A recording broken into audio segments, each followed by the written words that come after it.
si je prends E1 jusqu'à E1 sont des cas espaces vectoriels normés, respectivement par des normes N1 jusqu'à Nn, alors l'application suivante, définie comme ça, donc il va prendre un NUplay x1 jusqu'à xn, qui lui a associé la norme de x qui est égale à le maximum des ni xi. Cette application-là, c'est une norme sur l'espace vectoriel E1, croix E2, ainsi de suite, croix En. Et la norme suivante, c'est souvent appelée norme produit. Donc vous avez déjà vu que le produit des espaces vectoriels, c'est un espace vectoriel. Et maintenant, cette propriété dit que le produit des espaces vectoriels normés, c'est un espace vectoriel normé. D'accord? Voilà, c'est ça l'objet ici. Donc pour montrer que c'est une norme, qu'est-ce qu'on doit montrer? Ce sont les choses que l'on doit travailler sur. Oui, allez-y. Séparation, homogénéité, inégalité. Oui, séparation. Ok, donc pour la séparation, je vais prendre un vecteur dans l'espace produit.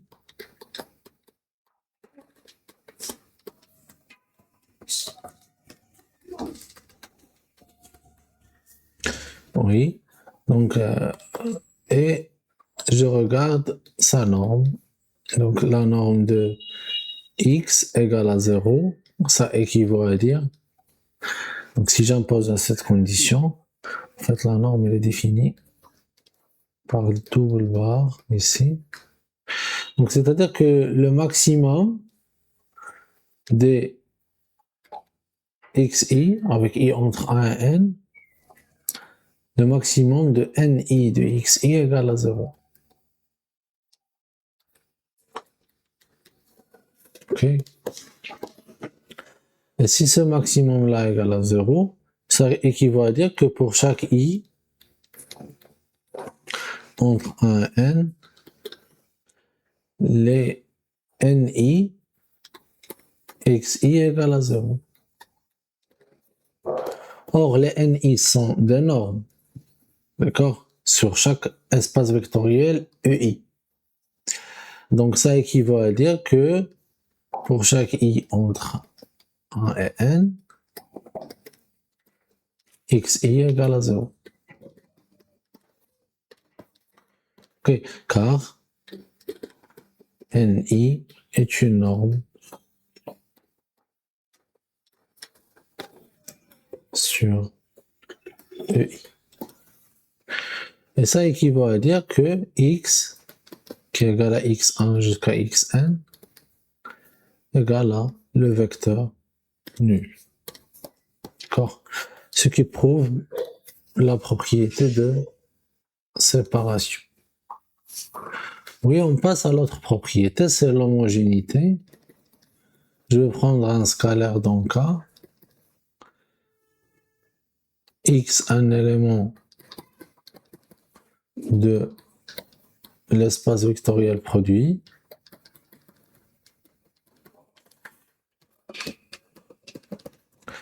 Et je prends la norme de lambda x égale, donc la norme de lambda x égale à combien? C'est le maximum.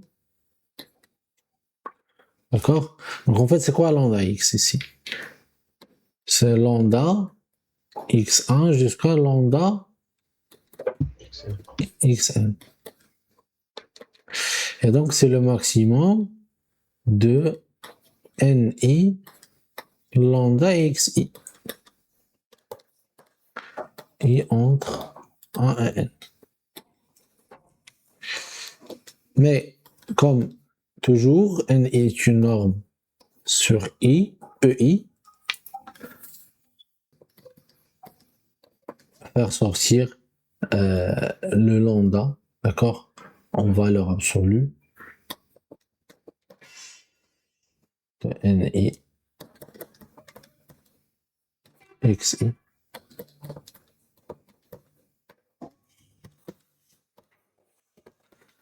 Et ça implique que vous avez lambda en valeur au module, aux valeurs absolues, du maximum de ni xi entre 1. Et ça, ce n'est rien autre que la norme de x. C'est bon. Donc, ce qui prouve la propriété de homogénéité. D'accord. Propriété d'homogénéité.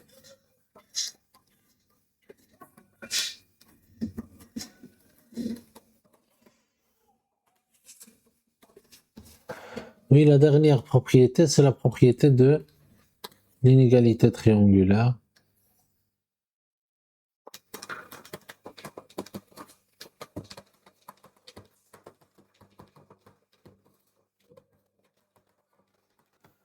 Oui.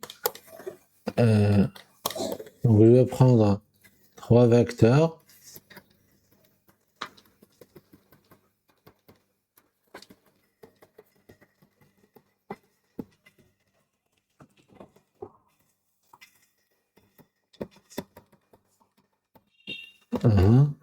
Tous ces vecteurs sont dans le produit O1, produit cartésien jusqu'à E. Ok. Donc, si je regarde donc la norme de x plus oui, juste, oui, tu as raison. On aura besoin juste de 2. Donc x plus y. Donc ça, c'est le maximum de ni xi plus yi. C'est ça? Et entre 1 et n. D'accord? Et ce maximum-là, donc, puisque vous avez un nombre fini d'éléments, donc le maximum, ça sera l'un de ces éléments. D'accord? Donc, c'est-à-dire égal à ni0, xi0 plus yi0. Avec i0, c'est un élément entre 1 et n. Oui, après, je vais appliquer l'inégalité triangulaire parce que ça, déjà, c'est une norme. ni0 est une norme sur ei0. Donc, ça va donner ni0 de xi0 plus ni0 de yi0. Oui, et après, donc pour utiliser la norme que j'ai, je majore ça par le maximum de ni xi entre 1 et n. Et la même chose que l'autre, c'est le maximum ni y entre 1 et n. Ce maximum-là, c'est la norme de x. Et l'autre, c'est la norme de y. Voilà, donc c'est ça ce qu'on a pour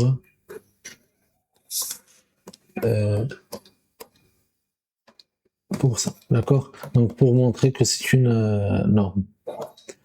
C'est bon. Donc ce qui prouve que celle-là est une norme sur l'espace E1 croix jusqu'à E. Voilà. Donc on passe maintenant à autre chose, c'est la distance. D'accord? Vous avez des propriétés et des définitions de la distance. D'abord, c'est quoi une distance? Donc je vais prendre une norme sur E. C'est quoi une distance? Donc on appelle distance associée à la norme suivante sur E l'application D de E croix E à valeur dans R+, associée pour chaque couple XY la norme de X moins Y. D'accord? Donc dans le plan, la distance par exemple entre X et Y, c'est exactement la suivante. Voilà. Donc ça, c'est x moins y en norme. D'accord? Donc cette norme, ça peut être norme 2. Donc ce que vous voulez. D'accord? La norme que vous voulez, par exemple, installer, c'est x1 au carré. Bon, c'est la norme de x1 moins y1 carré plus x2 moins y2 au carré. Par exemple. Donc ça, c'est une norme sur le plan. D'accord? Donc c'est la distance entre les deux vecteurs x et y. Bien sûr, x1, y1, ce sont les composantes de x1, x2, ce sont les composantes de x et y1, y2, ce sont les composantes de y. Ok, donc si je prends par exemple un x dans E, un vecteur, et a une partie non vide de E, maintenant on définit la distance de x à A. D'accord? C'est l'inf des distances de x, y avec y appartiennent à A. Voilà, donc c'est comme ça on définit la distance d'un vecteur à une partie A. Et on a cette inégalité-là. Vous avez cette inégalité, quel que soit x, y appartient à E, distance de x A moins distance de y A inférieure ou égale à la distance de x, y. Ok? Et donc, pour montrer que c'est une égalité. Oui, quelqu'un a une idée?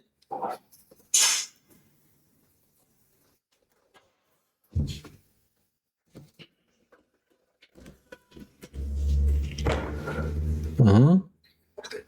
Si on peut prendre un élément de A, l'appartenant vide, et après on applique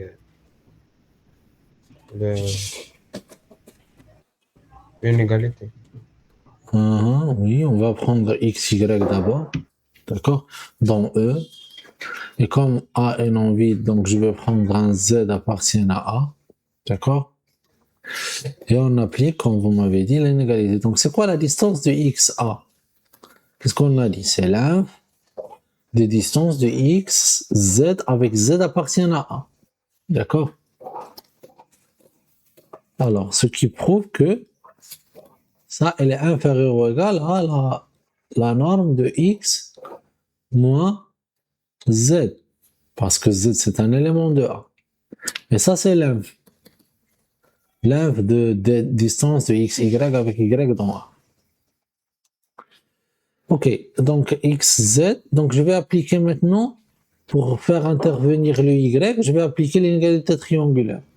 C'est x moins y, d'accord, plus y moins z.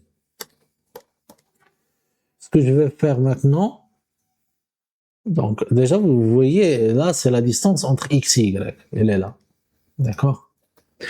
Donc ce que je vais faire, je passe à l'inf, d'accord. Donc là, c'est un réel positif. Donc si j'applique l'inf maintenant, donc l'inf de cette inégalité x moins y plus y moins z, d'accord, l'inf sur z, les z qui appartiennent à A. Okay. Ça, elle est supérieure ou égale à la distance de x à A. Parce que toujours, ça est valable pour n'importe quel élément z dans A. Donc si je passe à l'inf, ça sera l'inégalité aussi valable. Et là, rappelez-vous que l'inf de, par exemple, une constante plus f de z, quand z appartient à A, donc c'est la constante plus l'inf de f de z. Z appartient à A. C'est ça ce que je vais appliquer. Donc ça donne c'est la constante pour nous, c'est x moins y, parce qu'elle est indépendante de z. Donc c'est x moins y en norme, plus l'inf, y moins z. Mais c'est quoi l'inf de y moins z? Ce n'est rien autre que dy A. dy A. D'où on a montré que distance de xa moins distance de ya, elle est inférieure ou égale à la norme de x moins y. Ok, est-ce que ça suffit pour dire cette inégalité? La réponse est non. Parce que la valeur absolue d'un élément, ça va plus soit moins cet élément. Ce que je vais faire, je vais calculer je vais calculer la différence, mais je vais commencer par y moins z. D'accord? Donc de même, distance de ya, elle est inférieure ou égale à distance de y moins z, distance entre y et z, qui est inférieure ou égale via l'inégalité triangulaire. Je dois mettre en évidence le x.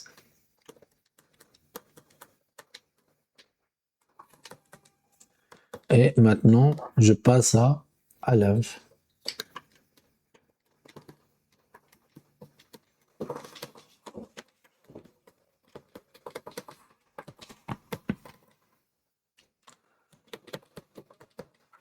De ce passage à ce passage, c'est par passage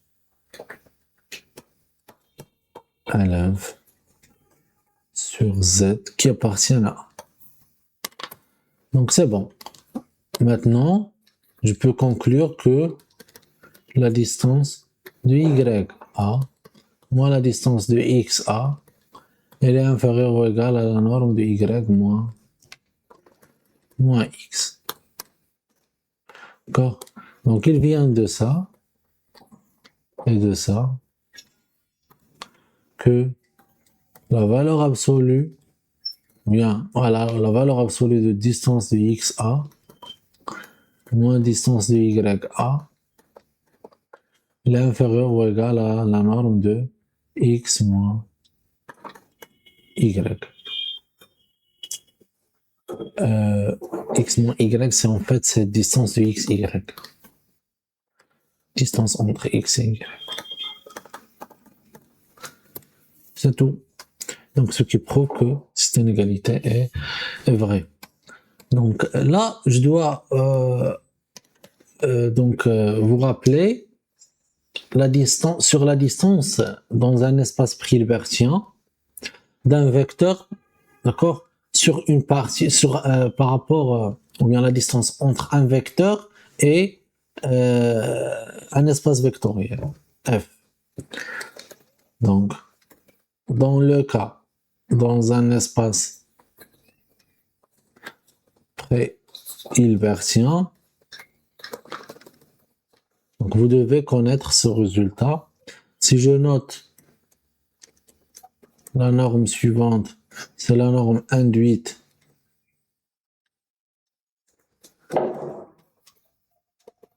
du produit scalaire,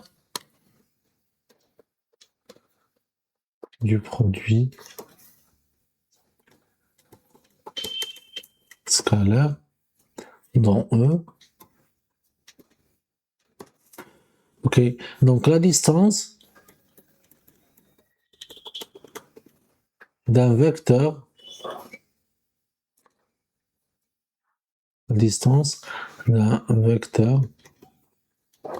X dans E a un sous-espace vectoriel de dimension finie F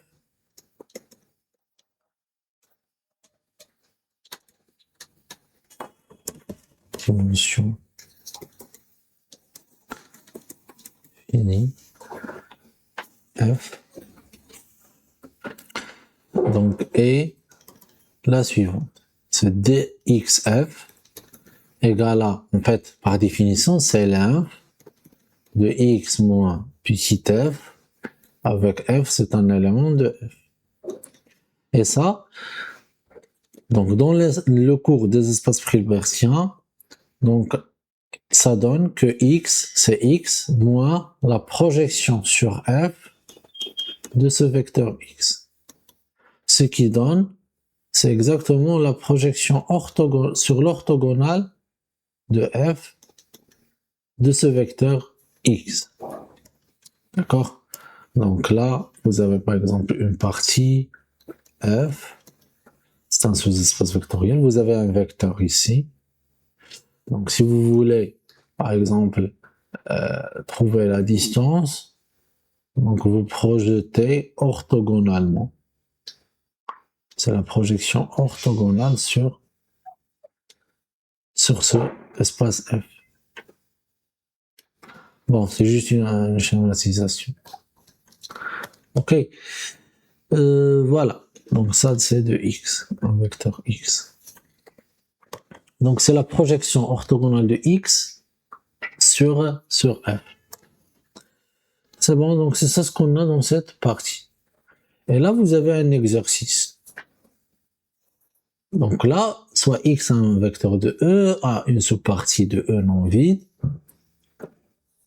Donc là, il nous demande de justifier pour tout A, on a ça. Et de montrer quelques inégalités, ainsi de suite. Donc je vous laisse un petit peu réfléchir dans cet exercice. Et puis on va faire la correction ensemble. Allez-y. D de x petit a égale à la norme de x moins a. Donc, A. Donc la norme de x moins a est supérieure à l'inf de la norme de x moins a. Donc on a distance de x à celle de x moins a. Avec a est un élément de... Oui, après. Et on a la norme de x moins a est supérieure à l'inf de... Oui. Donc là, tu dois travailler par exemple par un b pour ne pas le confondre avec le a. Tu vas fixer le a ici, soit à un élément de E, de A, et X un élément de E. Donc ça, comme vous avez le A, c'est un élément de A, l'inf des normes de X moins B avec B dans A, elle est inférieure à X moins A, tout simplement. D'accord? Donc ça, c'est pour la première question. Oui, on passe à la deuxième. Quelqu'un autre? Oui, non. D'après la première question, d de x a est inférieur à x moins a. Or, pour x égale à a, ceci est inférieur à 0. Oui. Donc, si je prends x dans A, donc vous avez la distance de xa, elle est supérieure ou égale à 0, qui est inférieure ou égale à, parce que ça c'est l'inf, d'accord, de x moins b avec b dans A. Mais comme x est dans A, donc ça elle est inférieure à x moins, je vais écrire ça, donc c'est l'inf, x moins A par exemple, avec A dans A, qui est inférieur ou égal à x moins x. Parce que x déjà dans A. Et x moins x, c'est 0. D'où la distance de x à A égale à 0. Très bien. Ok, donc on passe à la troisième question. Montrer que pour tout epsilon supérieur à 0, il existe A appartient à A tel que vous avez cette inégalité. Qu'est-ce qu'on doit utiliser? Donc là, vous devez utiliser la propriété caractéristique de la borne inf. Oui, qu'est-ce qu'il dit la propriété caractéristique de la borne inf? Borne inf est le plus grand minimum. Oui. Donc, l'inf, c'est le plus grand des mineurs. Oui. Donc, si vous avez là E, enfin, donc avec ce symbole-là qui désigne une relation d'ordre, donc un ensemble ordonné,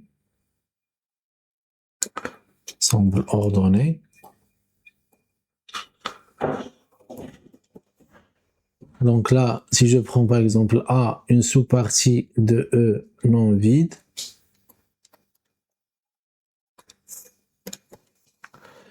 oui, donc le sup de A, si je le note M, donc M est un majorant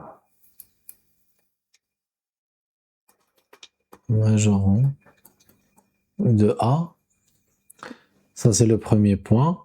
Et le deuxième point, M c'est le plus petit des majorants. D'accord? Comment on traduit ça? C'est que pour chaque epsilon supérieur à 0, il va exister un élément A appartiennent à A, tel que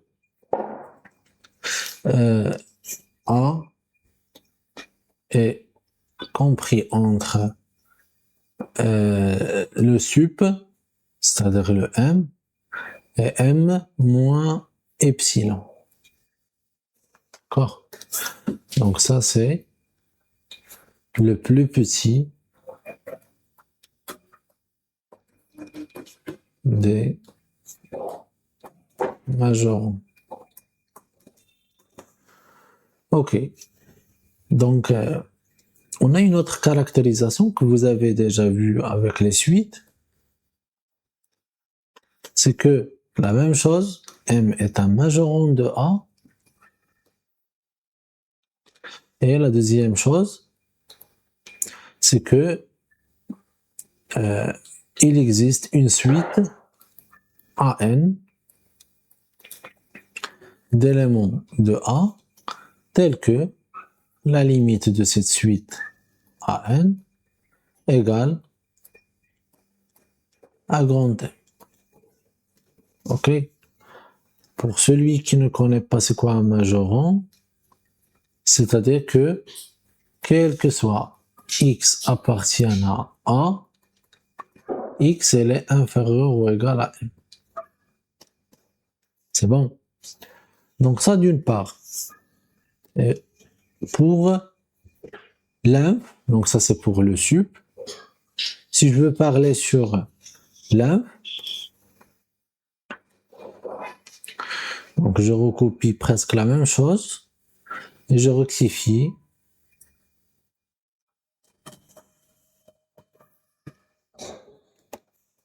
Ça. Alors, vous avez petit m égal à l'inf de A. Comme vous m'avez dit, c'est le plus grand des minorants.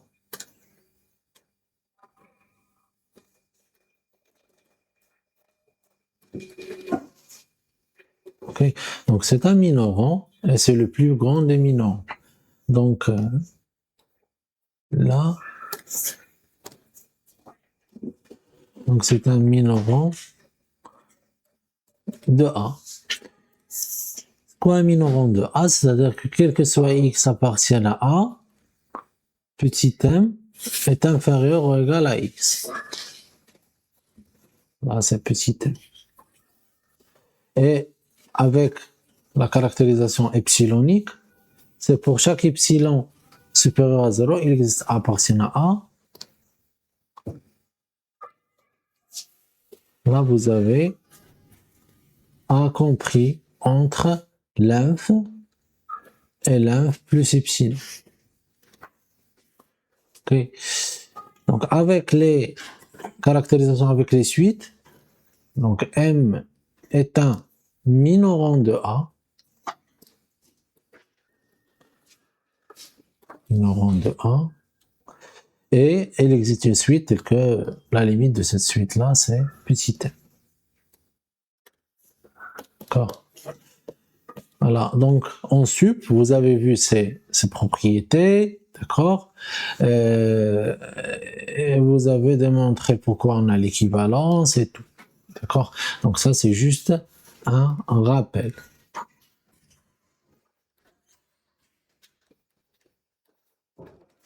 Alors, pour nous, on est en train de travailler avec l'env. Donc, je dois faire travailler avec ça, d'accord? Alors, comment peut-on manipuler ça? Je vais montrer ça. Que je vais dire directement via, d'après la caractérisation séquentielle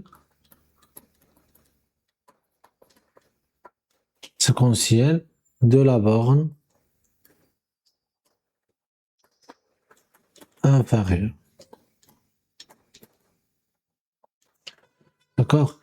Donc là, vous avez quel que soit epsilon supérieur à 0, il va exister un A appartient à A, tel que, donc, x moins A, elle est comprise entre l'inf, d'accord, c'est-à-dire la distance de x A, et l'inf plus epsilon, c'est-à-dire distance de x A plus epsilon inégalité stricte. C'est bon, ce qui prouve directement le résultat demandé. C'est bon.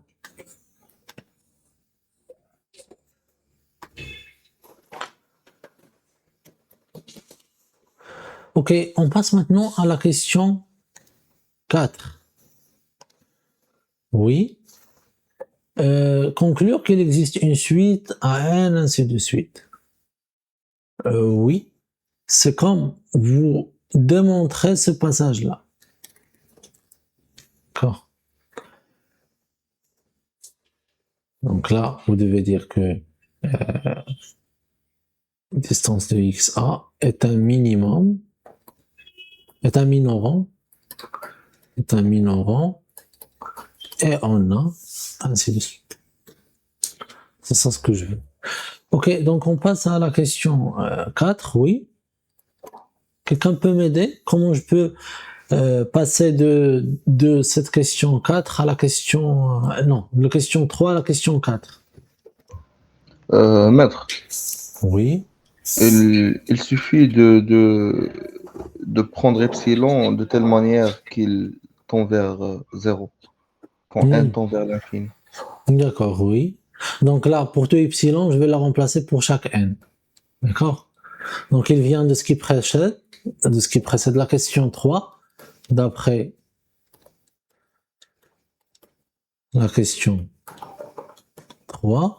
Pour tout n appartiennant à n, il existe un élément AN, d'accord? Donc, le A, il dépend de epsilon, d'accord? Même si je n'ai pas écrit ça.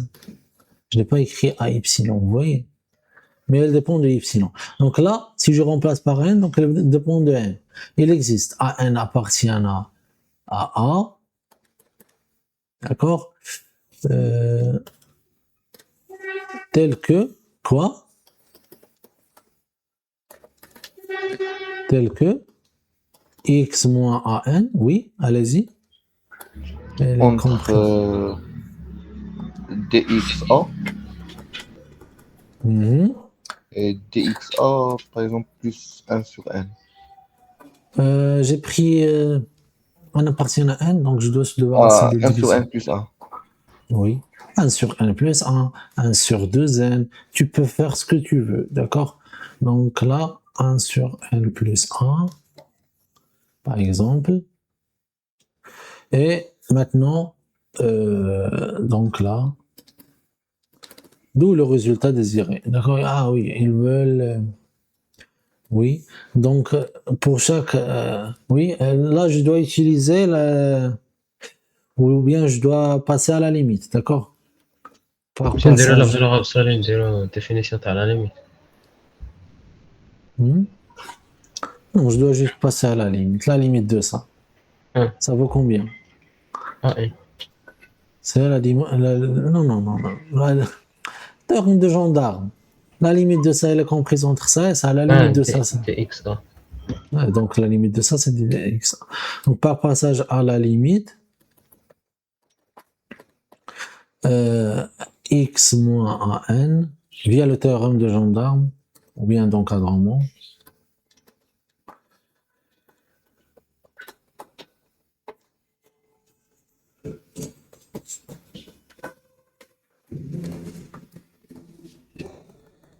Vraiment, x moins an va tendre vers dx. Que n tend vers plus phi. D'accord? Voilà, d'où le résultat. Donc, il existe une suite à n. D'accord? J'ai regroupé quel que soit n, il existe à n dans ça. D'accord? Il existe une suite d'éléments à n, telle que, moi, je ne veux pas parler sur ça. Je veux parler sur une autre conséquence. Donc, je recopie cette conséquence. La limite suivante égale à dx. C'est bon.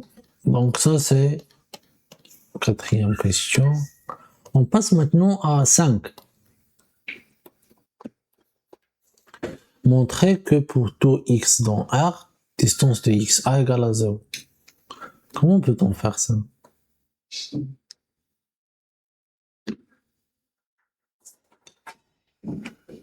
xq égale à 0. C'est-à-dire que la distance de x à q égale à 0. Lorsque je te dis par exemple q, est-ce que vous vous rappelez? C'est quoi la relation entre q et r? Ah, la densité. Oui. Donc, par densité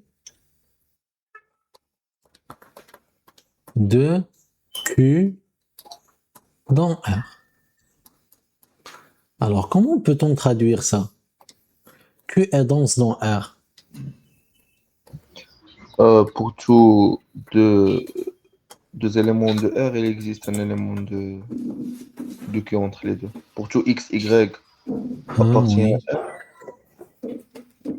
Oui, tu as raison. Oui. il existe un R dans Q tel que R est compris entre les deux. Oui. Donc, tu peux dire ça, ou tu peux, par exemple, prendre... alors, moi, je veux... Donc, ça, c'est Q bar, c'est-à-dire que Q bar égale à R. Et ça équivaut à dire qu'il existe une suite AN d'éléments de Q tels que, donc ça c'est pour chaque X dans R. Pour chaque X dans R, il existe une suite AN dans Q telle que la limite de cette suite AN égale à X. Oui. Donc, vous avez aussi pour chaque A et B dans R, tel que A inférieur à B, elle va exister un Q dans Q tel que Q entre A et B. Ok, donc une autre chose, vous pouvez utiliser que pour chaque epsilon supérieur à 0, pour chaque epsilon supérieur à 0, pour chaque x dans R,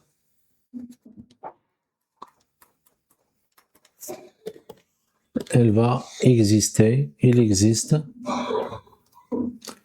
un R appartient à Q, un rationnel, tel que x moins R est inférieur à epsilon. D'accord? Voilà, donc vous avez le choix. Donc, par quoi vous voulez travailler? Pour montrer que, regardez, n'oubliez pas notre objectif, c'est de montrer que la distance xq égale à 0. maître, نقدر نخدمو ديك الاخرى كاع. Mhm. Oui, donc une méthode via ça. Ok, je vais voir avec vous ça. Ok, si je travaille avec ça, donc qu'est-ce que j'aurai?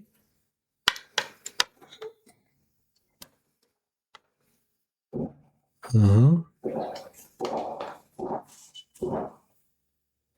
Comme Q danse dans R, hein. Donc si je prends par exemple un X dans R, soit X dans R, oui, pour chaque epsilon supérieur à 0, Il existe un R dans Q, oui, tel que et que X moins R inférieur à epsilon. supérieur à epsilon. Mais X moins R, Supérieur à dx Q. Q, exactement. Parce que XQ, c'est distance XQ, c'est l'inf. Caractérisation de l'input. Oui. Et Et là, la distance supérieure à 0. oui. Donc là, c'est juste la définition de l'inf, d'accord? Parce que l'inf, c'est inférieur à tout élément X moins R avec R dans Q. Et donc, qu'est-ce qu'on a eu? Que quel que soit epsilon supérieur à 0, la distance de X à Q inférieure à epsilon. D'où distance de X à Q, bien sûr, celle est supérieure ou égale à 0, égale à 0. Donc vous avez, je crois que vous avez déjà démontré ça. L'utile que j'ai fait, que j'ai travaillé avec, c'est que si vous avez par exemple, quel que soit A dans un espace vectoriel normé, quel que soit epsilon supérieur à 0, donc là je vais prendre A, soit A un élément dans E, tel que quel que soit epsilon supérieur à 0, la norme de A inférieure à epsilon, ou égale à epsilon, ce que vous voulez. Alors nécessairement, le A est nul. C'est bon. Donc c'est ça ce que j'ai utilisé. C'est l'outil qu'on a pris. Oui. Quelqu'un ne sait pas comment on démontre ça. Ou juste l'idée. Comment on démontre ça? C'est le marche. Oui, c'est pas. نديروها بالابسيونس. Oui, c'est pas logique. absurde. Oui, c'est pas absurde. Donc on suppose que A non nul. On suppose que A est non nul. Donc la norme de A, si A est non nul, sa norme elle est supérieure strictement à 0. Et qu'est-ce que vous avez? Quel que soit un élément supérieur strictement à 0, la norme de A est inférieure à cet élément. Il suffit de prendre quelque chose de trop petit que la norme de A, par exemple. Donc, pour... Oui, par exemple, A sur 2. Voilà, A sur la norme de A sur 2, qui est supérieure strictement à 0, on obtient que la norme de A inférieure ou égale à la norme de A sur 2. Tu simplifies avec le A, parce que A est non nul, donc A est inférieur à 1 demi absurde. Ok, donc regardons maintenant une autre idée. Si je veux utiliser par exemple les suites, si je veux travailler avec ça. Oui, méthode 2.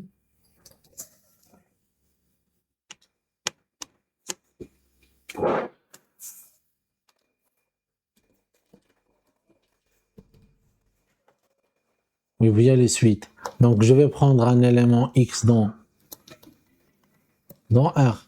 D'accord? Soit un élément X dans R. Donc la norme de X. Donc la norme de... alors soit X appartient à R, Donc il existe AN une suite d'éléments de Q tels que AN tend vers X. D'accord? Donc AN tend vers X, ça veut dire quoi ça? Comment on le traduit avec la norme ou la valeur absolue? La valeur absolue de AN moins X est inférieure à 0. À epsilon. Tend vers, voilà, lorsque n tend vers l'infini, tend vers 0. D'accord? Et donc, là, on doit utiliser la distance. C'est quelle relation avec ça et la distance?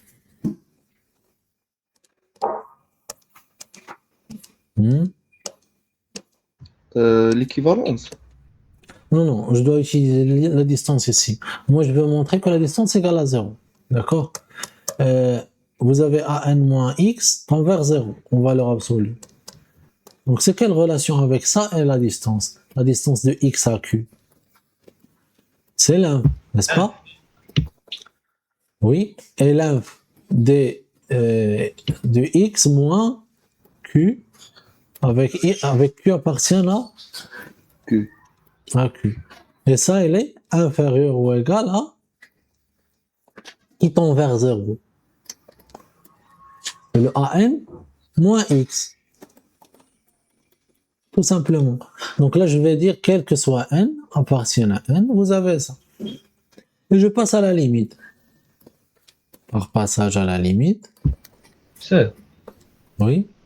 Alors ça, c'est une dialogue de X qui est égal à l'inf de valeur absolue de X moins AN. Non, c'est X moins Q. Par définition, c'est X moins Q. C'est Donc, AN, c'est Q.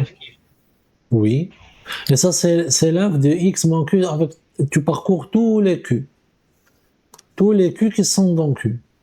Là, c'est un cas particulier des éléments qui sont dans Q. C'est pas tous les éléments. Tu vas prendre une collection d'éléments. C'est pas tous les éléments. Il existe. Vous voyez là, il existe. Ça, c'est tu parcours tous les éléments qui sont dans Q. Et donc, l'inf sur tous les éléments, normalement, elle est inférieure ou égale à n moins x. Donc, par passage à la limite, j'aurai la distance xq égale à 0. C'est bon. Donc, on a répondu à 5 par 2 méthodes. Je reprends. Donc là, on passe à la question 6.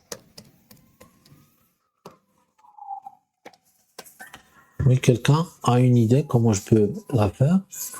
Donc, on veut justifier que la réciproque de 2 n'est pas en général vrai. Vous voyez, on a révisé plusieurs choses là. Donc, le nombre réel. C'est comme ça les maths. Les notions sont liées. Oui. Donc, c'est un majorant. Oui, avec les suites, par exemple, soit par epsilon, soit par les suites. Il existe AN appartiennent à 1, 2, tel que la limite de AN égale à 2. Oui. Donc, tel que la limite de AN égale à 2. Ok. Donc là, je peux, par exemple, une suite, je peux prendre, par exemple, 2 moins 1 sur n plus 1. Cette suite-là, elle appartient à 1, 2. Et sa limite, c'est 2. D'accord? Je peux trouver une telle suite. D'accord? Donc, bien sûr, c'est un majorant d'abord. Et de plus, donc 2 est un majorant. Et il existe une suite. Telle que, ainsi de suite. Ok. Après, qu'est-ce que je dois faire? Je dois utiliser la distance. Donc là, c'est-à-dire quoi ça? La distance. Revenons à la distance. C'est 2. 1, 2. C'est l'inf de x moins 2 ou bien 2 moins x. Avec x, c'est un élément qui appartient à en 1, 2. Si on peut utiliser la question précédente. Moins AN. Très bien. Parce que AN, c'est un élément, il est où? Je dois majorer par un élément qui est dans 1, 2. D'accord? Donc, par passage à la limite, quand n tend vers l'infini, donc vous aurez ça à la limite de ça sera 0. D'accord? Et donc la distance suivante, la distance de 2, 1, 2, égale à 0. Alors, qu'est-ce que vous pouvez conclure à partir de là? C'est quoi la conclusion que l'on peut tirer? Très bien. Que 2 n'appartient pas à 1, 2, mais la distance entre 2 et 1, 2 égale à 0. D'accord? Donc après, dans ce cours-là de topologie, on verra que distance de x a égale à 0 si seulement si x elle est dans l'adhérence de A. D'accord? On va le démontrer après. Donc soit N1, N2, deux normes sur l'espace E. On dit que la norme N1 est dominée par la norme N2 lorsqu'il existe un alpha supérieur à 0 tel que N1 de x inférieur à alpha N2 de x pour tout x dans E. D'accord? Et on dit que deux normes N1 et N2 sont équivalentes lorsqu'elles se dominent mutuellement. C'est-à-dire qu'il existe un alpha bêta, vérifions cette inégalité. Alpha N2 de x inférieur ou égal à N1 de x inférieur ou égal à bêta N2 de x. Et ça pour tout x dans E. C'est bon? Donc ça c'est pour l'équivalence de normes. Une norme dominée à une autre et l'équivalence de normes. Ce sont des notions, et surtout l'équivalence de normes, vraiment elle est nécessaire, vous devez la connaître. Alors vous avez un théorème qui arrive là, qui dit que sur un même espace, un même cas espace vectoriel de dimension finie, toutes les normes sont 2 à 2 équivalentes. D'accord? Et ça, là, c'est quoi la condition? C'est le théorème de Riesz. La condition, c'est que la dimension soit finie. Dans un espace de dimension finie, toutes les normes sont équivalentes. Donc, toutes les normes de Kn sont équivalentes. Par exemple, les normes usuelles sur Kn, qu'on a déjà vues, sont équivalentes. Donc, la norme 2, la norme 1, donc voilà, vous avez ça, et vous avez ça. D'accord? On va démontrer l'une de ces inégalités ensemble, et les autres, vous pouvez les essayer avec vous-même. Ok, donc toutes les normes de Kn de x et de Mn de k sont équivalentes. Si EF de k est espace vectoriel de dimension finie, toutes les normes sur L de EF sont équivalentes. D'accord? Donc, gardez ça à l'esprit. Dans un espace vectoriel de dimension finie, toutes les normes sont équivalentes. Si E et F sont de dimension finie. C'est quoi la dimension? Je m'excuse. La dimension de ça. 3. Voilà, fois dimension de Ah, oui. par exemple. Géostanien. Ok, on démontre ça. Mais je vous laisse un petit peu réfléchir. C'est on dirait max valeur absolue xi. C'est pas égal. En fait, c'est égal à un tel x est 0. Il va prendre une valeur entre 1 et 1. Oui, après, maximum, ta xi elle est inférieure à la somme des xi. vous voulez montrer cette inégalité, n'est-ce pas? Oui. xi0 au carré à la puissance 1 demi. Et je vais rajouter quelque chose de positif. Donc, normalement, si je rajoute quelque chose de positif, donc ça va être, je peux estimer une expression plus grande. c'est la somme des xi au carré, i allant de 1 à n. Le tout à la puissance 1 demi. D'accord? C'est tout. Donc c'est la somme de i allant de 1 à n du maximum de x au carré, le tout à la puissance 1 demi.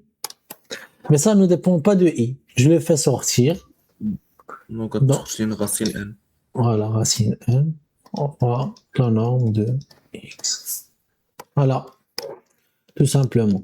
Et par suite, je peux dire concernant ces normes, sont équivalentes. La norme 2 et la norme infinie sont équivalentes.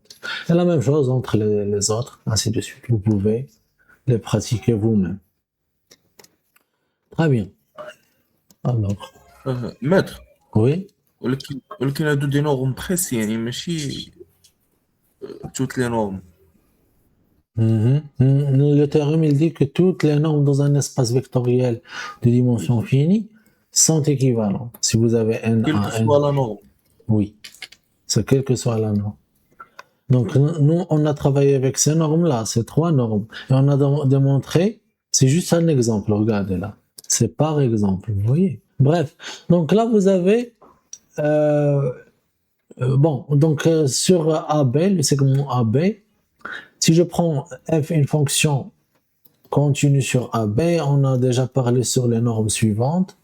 Pour montrer que les deux normes N1 et N2 ne sont pas équivalentes, on cherche une suite Xn d'éléments de E, privée de 0, telle que la limite de N2 de Xn sur N1 de Xn égale à plus l'infini, ou égale à 0.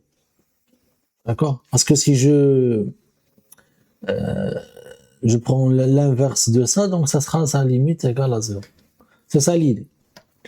Donc montrons que les normes N1, N2 et N l'infini ne sont pas équivalentes sur E, égale à l'ensemble des fonctions continues sur 0,1 à valeur réelle. Ils ont déjà nous aidé. Considérer la suite suivante. T qui est associé T. واش غادي نفرقوهم على 3 ولا كيفاش؟ Oui, oui. Donc, qu'est-ce qu'on cherche à montrer? N1 et N2 ne sont pas équivalents. Ne sont pas équivalents. Donc là, tu vas prendre cette suite-là. Ils ont déjà donné la suite, mais généralement, c'est toi que tu dois prendre la suite. Donc là, N1, N2, je prends là N1 de T qui est associé Tn divisé par N2 de T qui est associé Tn. Voilà. C'est quoi N1, c'est quoi N2? Ce sont exactement ces normes. D'accord? Donc N1, c'est exactement...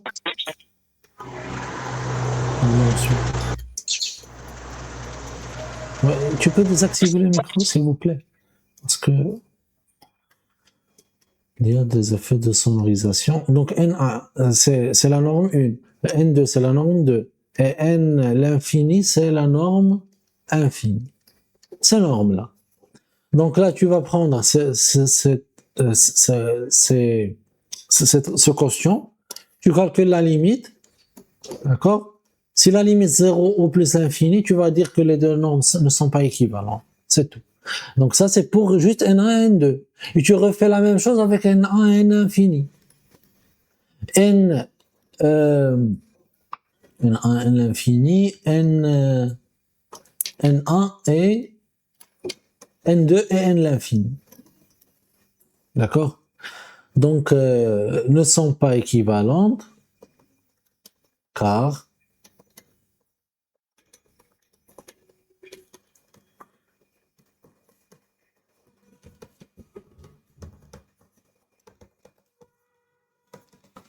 et tu calcules le quotient, d'accord? Donc, ce que tu dois faire maintenant, c'est de trouver c'est quoi N1 de Tn. Et c'est quoi N2 de Tn. C'est bon, est-ce que c'est clair? T qui est associé Tn. L'intégrale. Hein? l'intégrale entre 0 et 1. Oui. F Oui. à la puissance f. De t à la puissance 1 de t. Normalement, c'est avec valeur absolue, mais pas nécessaire. Parce que déjà t est positif. Oui, et c'est ce calcul-là. Bon, je le divise par entre 0 et 1 de t à la T à la puissance 2n, n'est-ce pas? Ah, De t à la puissance 1 demi. La première, ça donne 1 sur n plus 1. La deuxième, ça donne 2n sur. Non, T est 1 sur 1 plus 1. Non. C'est 1 sur 2n plus 1, mais avec la racine. Ah, la puissance 1 sur 2.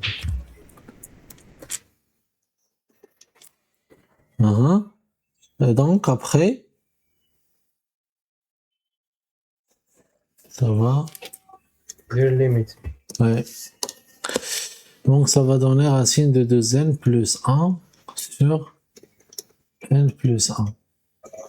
Et la limite de ça, lorsque n tend vers plus l'infini, c'est combien?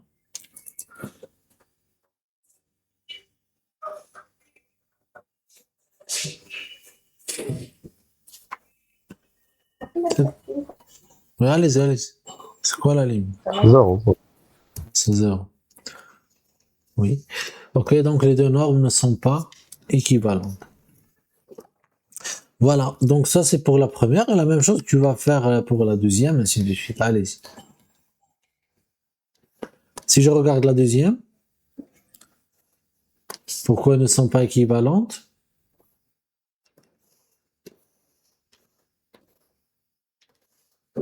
Donc je refais la même chose, mais là avec n1 et n l'infini. Tu peux diviser soit n1 sur n l'infini ou l'inverse. D'accord? Le plus important, c'est de trouver 0 ou l'infini. Donc c'est quoi n1? On a dit c'est 1 sur n plus 1. C'est quoi l'infini de ça? Le sup. Le sup de t à la puissance n. Ah. Voilà, avec t entre 0 et 1, c'est exactement 1. Donc je divise par 1. Et donc c'est 1 sur n plus 1 qui va tendre vers 0. Voilà. Et finalement, la même chose ici.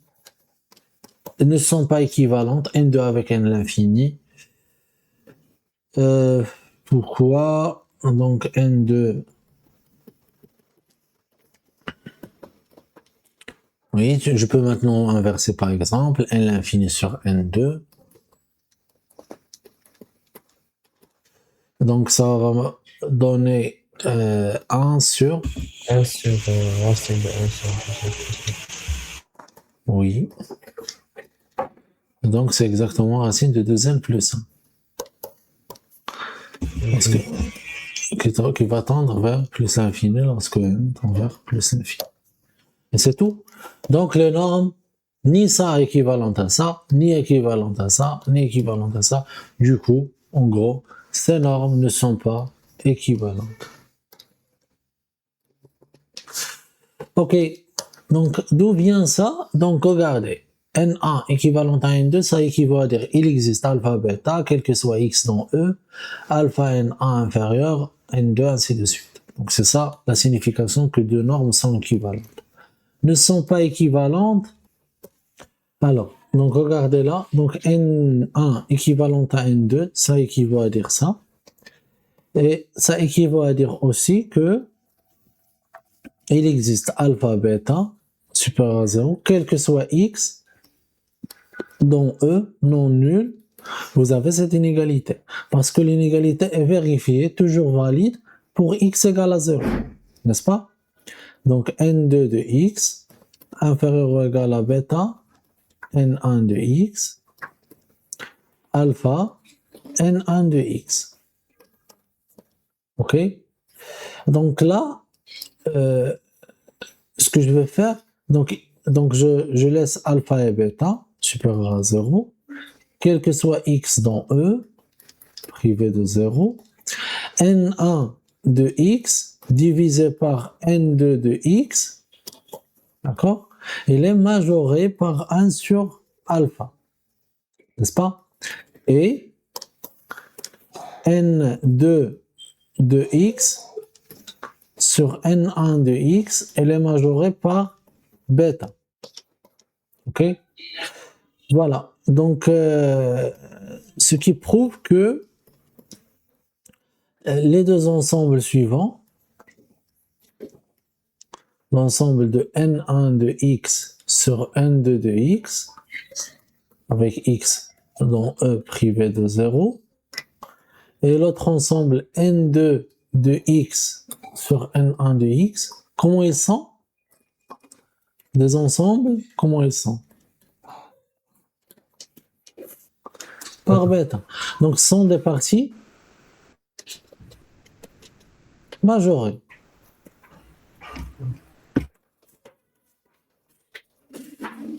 Majorées.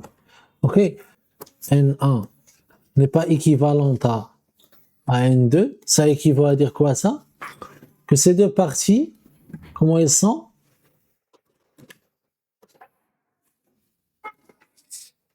Comment elles sont ces deux parties? Ne sont pas. J'ai passé au complémentaire, donc je dois le modifier. Ou. Et ça aussi, il existe une suite yn dans E privé de 0, telle que n1, n2 de xn. On va sur n1 de xn, on va. YN. Ah oui, yn tend vers plus l'infini, lorsque n tend vers plus l'infini. C'est bon. Et là, ce que je vais faire pour garder le même quotient, parce que là vous avez n2 sur n1 et là vous avez n2 sur n1, c'est le même quotient. D'accord? Là non, vous avez deux quotients différents, n1 sur n2, n2 sur n1. D'accord? Donc je vais inverser le premier quotient. Ça équivaut à dire que le premier quotient. N sur N1 tend vers 0. Oui. L'autre tend vers Et l'autre tend vers 0. Non, on laisse le même. On l'inverse un et on garde l'autre. Ça, c'est n2 sur n1. Et ça, c'est aussi n2 sur n1. D'accord? Et là, vous avez le ou, bien sûr, entre ces deux-là. Ou. C'est bon, c'est clair? Donc, c'est comme ça on démontre cette méthode, ou bien la méthode avec laquelle on a travaillé.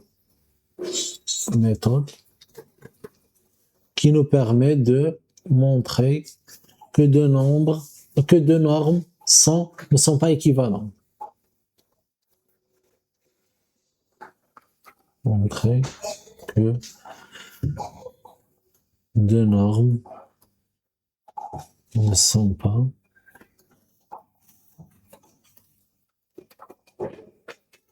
équivalentes.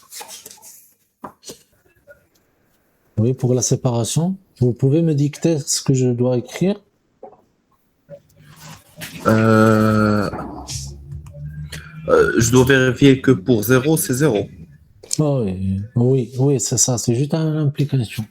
C'est l'implication triviale. D'accord. Mais l'autre implication qui nous intéresse. Donc je vais prendre un vecteur quelconque dans E. En fait, là, vous avez des fonctions, donc un vecteur f. Oui. On a n de f égale à 0. Ça équivaut à dire Que la norme f0 est égale à 0. Alors f0 est égal à 0. Et oui. que f' pour tout x est égal à 0. Oui, c'est-à-dire que la somme de deux choses positives est égale à 0, donc les deux sont nuls. Je suis d'accord. Donc là, vous avez f de 0 égale à 0. Et le sup de f' égale à 0. C'est-à-dire que mais f, elle est déjà de classe 1. Donc f, ça sera constante. D'accord? Donc il existe une constante. Oui. Et donc, puisque f0 est égal à 0, donc f est 0 elle-même. Oui. quel que soit x appartienne à 0, 1, 0, 1, f de x égale à cette constante. Ça équivaut à dire que donc f est nul parce que donc ça c'est quel que soit x, une constante, je remplace par 0, j'aurai 0.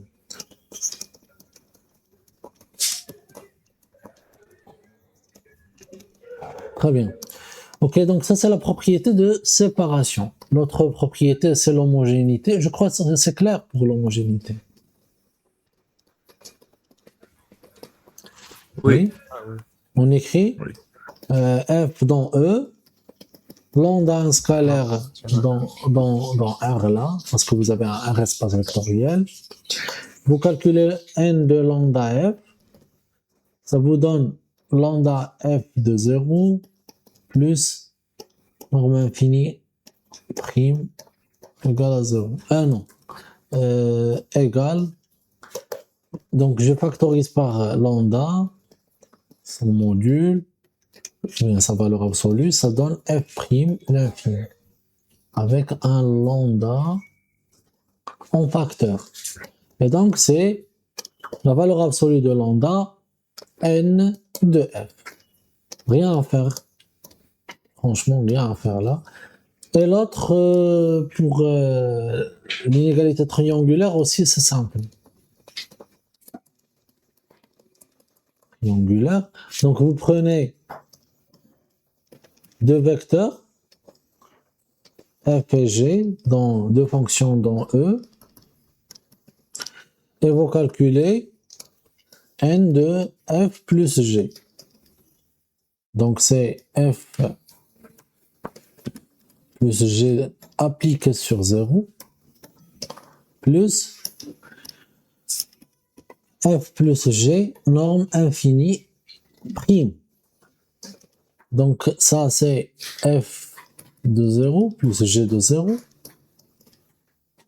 Et là j'applique la linéarité de la dérivée f prime plus g prime l'infini. Mais comme l'infini c'est une norme, d'accord, sur l'ensemble des fonctions continues, et ces fonctions-là sont bien continues parce qu'elles sont de classe C1, leurs dérivées sont continues. Donc là, il est inférieur à f de 0, g de 0, plus la norme infinie f prime plus norme infinie de g prime. Je réarrange les éléments, ça avec ça, ça avec ça, ce qui me donne, c'est n de f plus n de g. C'est bon. Et vous avez maintenant montré les trois propriétés. C'est bon. Ça, c'est pour la question A. La question B. On pose n' de f égale à ça. On vérifie aisément que n' est aussi une norme sur E. Montrer que la norme n' est équivalente à n. N' elle est équivalente à n. Comment je peux faire ça? Tiens, dérivative, l'inégalité faire alpha ou bêta. Donc je dois trouver le alpha et le bêta. Oui, soit f appartient à E. Je dois les trouver d'une manière fixe, ils sont fixes. Ah.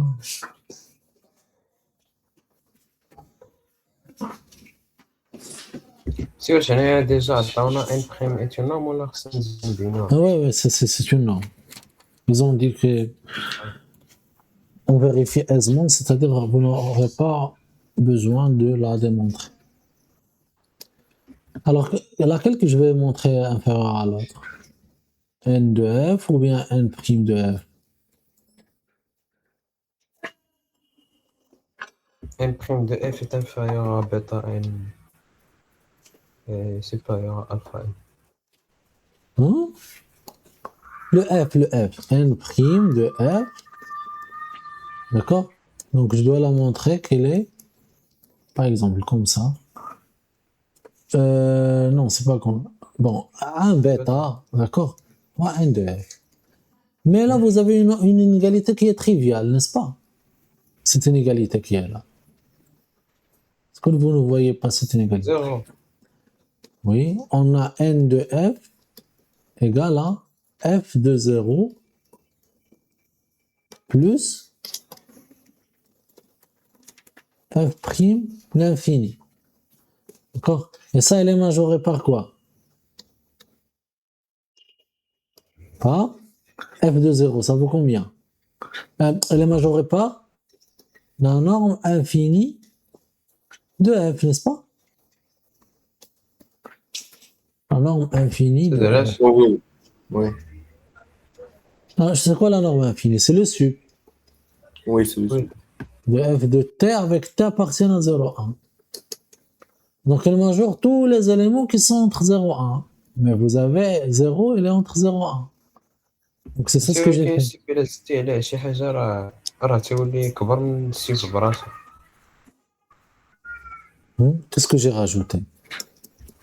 ماشي مثلا تمايا عندنا السي زائد شي حاجة. De F. Tout simplement. C'est bon, donc vous avez ça.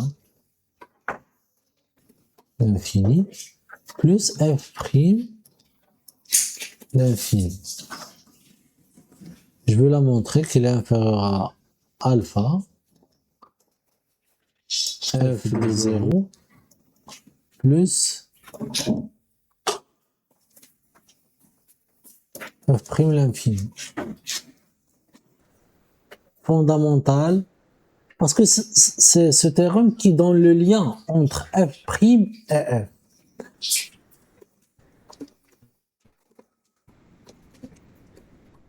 Fondamental. Donc ça, je vais écrire d'une part, on a d'autre part. D'autre part. Après le théorème fondamental de calcul. Oui, qu'est-ce qu'il dit ce théorème?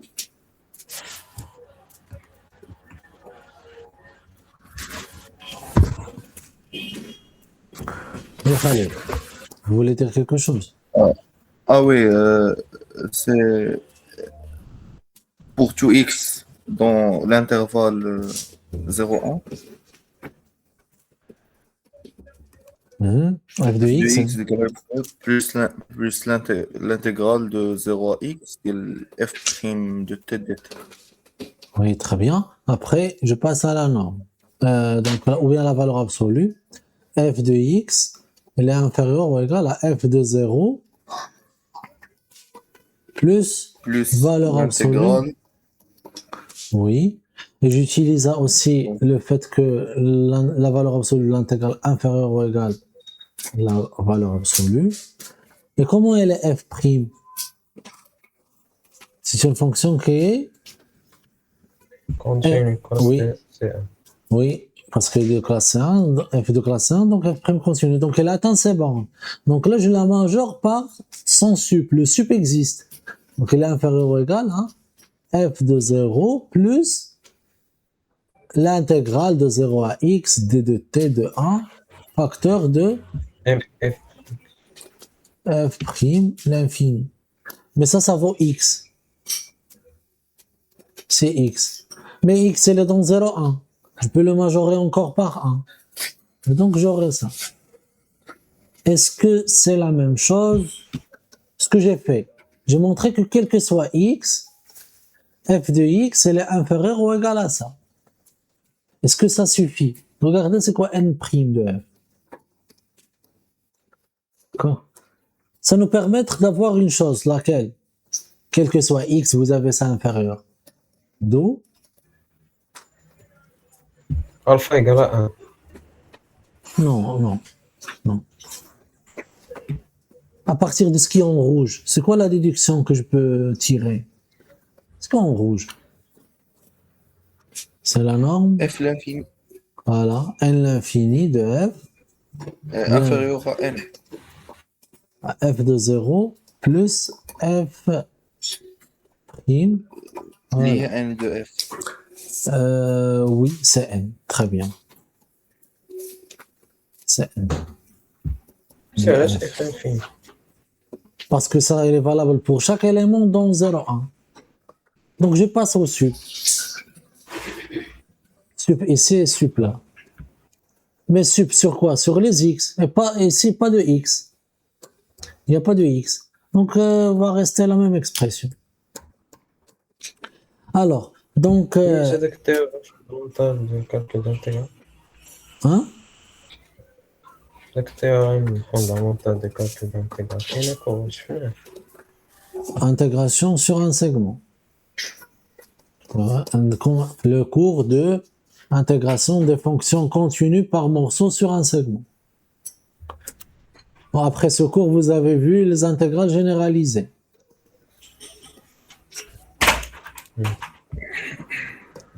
Ok. Donc, après, qu'est-ce que je dois faire? N'. Donc, je dois rajouter F'. D'accord? Donc, F l'infini plus F', elle est inférieure ou égale à N de F plus la norme F'. Mais la norme F' à son tour, elle est inférieure ou égale à NF. وصلت n 2n. 2NF. Très bien. C'est bon. Donc, il vient de... Donc, le alpha pour nous, c'est 2. OK? D'accord. D'où les deux normes sont équivalentes. D'où. Donc là, qu'est-ce qu'on a montré? Que quel que soit f dans E, vous avez n de f inférieur ou égal à n' de f qui à son tour inférieur à 2nf. D'où n équivalente à n'. C'est tout. Il nous reste une toute dernière question. n' sont-elles équivalentes à l'infini, la norme infinie? La norme infinie, c'est le sup, c'est la norme de convergence uniforme. La plupart des questions en maths, la plupart, lorsque vous demandez une question comme ça, la réponse est non. Ils ne sont pas équivalentes à ça. Donc là, vous cherchez, la procédure, elle dit de chercher une suite. D'accord? Suite de fonctions dans E. D'accord? C'est quoi la question qu'il faut poser? C'est quoi la suite de fonctions que je dois poser telle que, par exemple, Pour que le rapport ne soit pas... ouais, tend vers 0 ou tend vers l'infini. Voilà. Oui. Donc sur la norme infinie. Oui, avez-vous testé? لا صد ما لقيتهاش. جربت قبيله ما لقيتهاش. Ok, donc on prend, par exemple, je vais tester avec la même suite, Tn, et je regarde est-ce qu'il va donner un résultat. Alors, n de f. Donc, si je prends Tn, donc Fn, je le prends 0,1 t à la puissance n. C'est quoi n de Tn, de t qui est associé à Tn? Ou bien de Fn? Oui. Intégrale de 0 à 1. Plutôt n appartient à 1. C'est Fn de 0 plus 1 Plus la norme de Fn à l'infini. ok. Donc, pour se débarrasser d'un cas trivial, donc je vais prendre n appartient à n étoile plus la dérivée de ça, l'infini. Donc ça donne n Fn moins 1. C'est ça. Oui, F'. f'. Oui, c'est ça ce que j'ai fait. F' de n, c'est n, fn moins 1. N'est-ce pas? Oui. Alors, donc fn de 0, c'est 0. N'est-ce pas? Ça donne 0.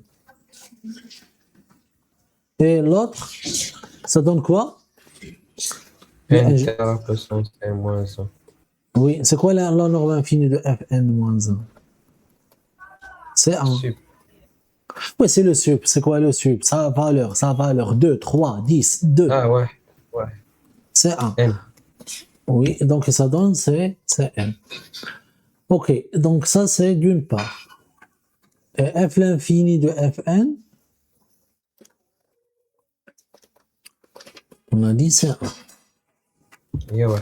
Oui, c'est donc, il fonctionne bien. Vous voyez, Khalil? انا كنت جربت ما عرفتش كنت جربت 1 sur x à la puissance n Ah, ما ok. عرفتش C'est pas grave. صاد كيفاش نفكروا باش نبوزيو واحد لا فونكسيون تاع Je- لا puissance n. moi, j'ai juste tâtonné avec cette fonction. Donc, tu dois faire une fonction qui va tendre vers 0.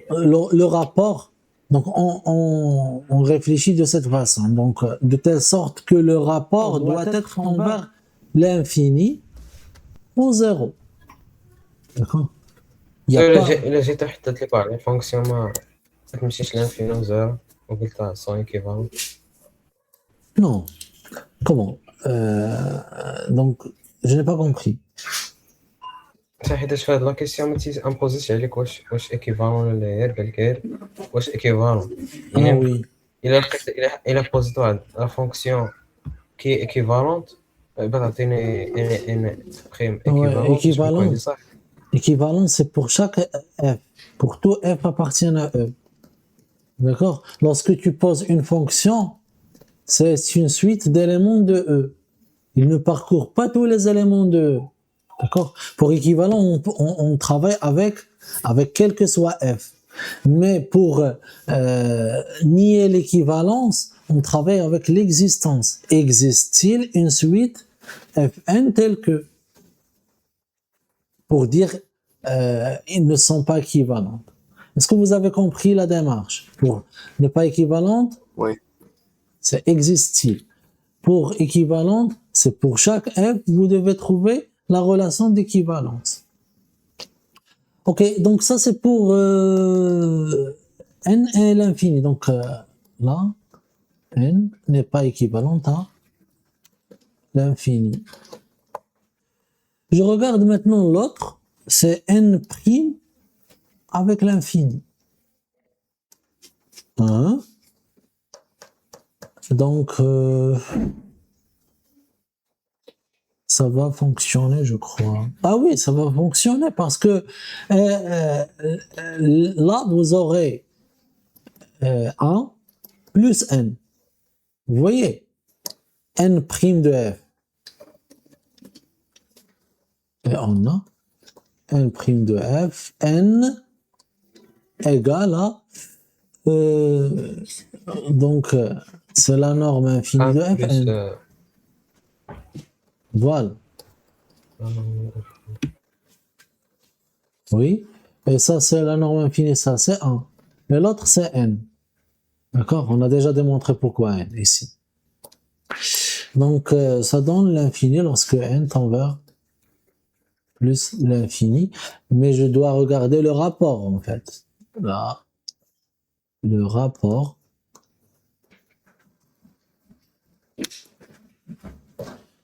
avec n plus 1. voilà, sur l'infini, ça va donner n plus 1. Très bien, donc la limite c'est plus infini. Ok, donc conclusion, n' et n et l'infini ne sont pas équivalents.